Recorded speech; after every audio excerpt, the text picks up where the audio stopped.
केहू अपना बेटी के शादी तो केहू अपना बेटा के पढ़ाई खातिर एक एक रुपया अपन पेट काट के जमा कैले रहा पैसा।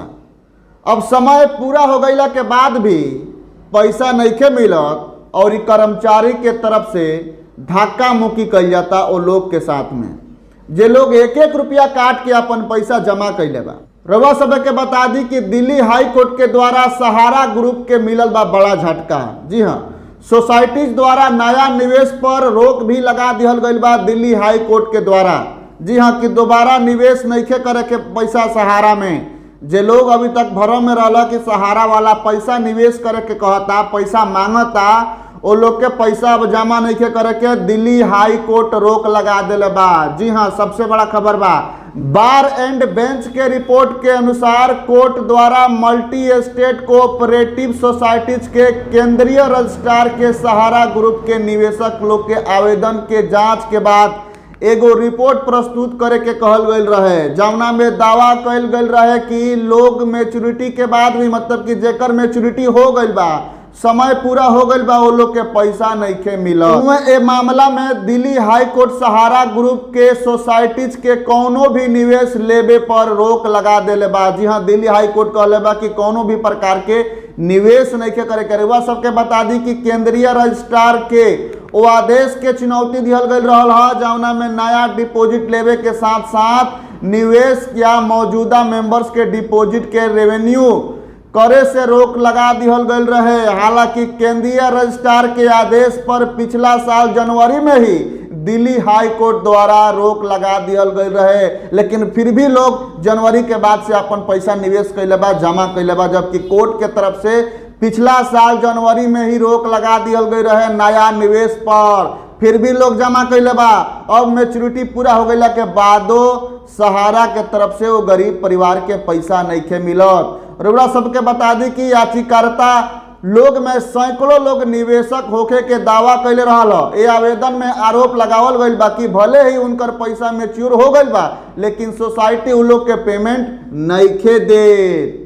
मतलब कि रिपोर्ट भरला, रिपोर्ट आवेदन कल गरला, मतलब कि दिल्ली हाई कोर्ट में कि भाई ये सहारा के तरफ से पैसा भी नया निवेश होता है, प्लस में जेकर मैच्योरिटी हो गई बा ओकर पैसा भी नहीं मिलत। रिपोर्ट के अनुसार अतिरिक्त solicitor general ASG Chetan Sharma द्वारा पीठ के बतावल गईल ए सोसाइटीज में करीब 7 से 10 करोड़ लोग निवेश कैले बा। जी हाँ, 7 से 10 करोड़ लोग सोसाइटीज में निवेश कैले बा और लाखों लोग अलग अलग प्लेटफॉर्म पर शिकायत भी दर्ज कैले बा कि वो लोग के समय पूरा हो गईला के बाद भी पैसा नइखे दिहल जात। अतिरिक्त सॉलिसिटर जनरल आगे कहले कि सोसाइटी से 60,000 करोड़ रुपया से अधिक रुपया निकालल गईल बा, जौना के लोनावाला के पास एमबी वैली प्रोजेक्ट में निवेश कल गईल बा। मतलब कि 60,000 करोड़ रुपया निकालल गईल बा, राउर पैसा वो गरीब के पैसा निकाल के लोनावाला प्रोजेक्ट में निवेश कल गईल बा।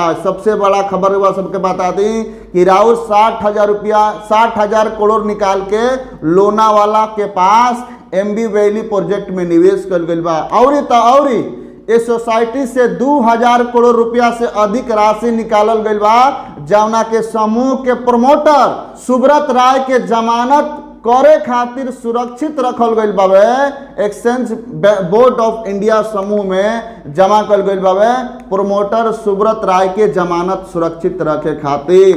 तो सबसे बड़ा खबर बा, पिछला साल ही दिल्ली हाई कोर्ट के तरफ से जनवरी में ही नया निवेश पर रोक लगा दिया गए रहे, लेकिन फिर भी लोग पैसा जमा कैले बा।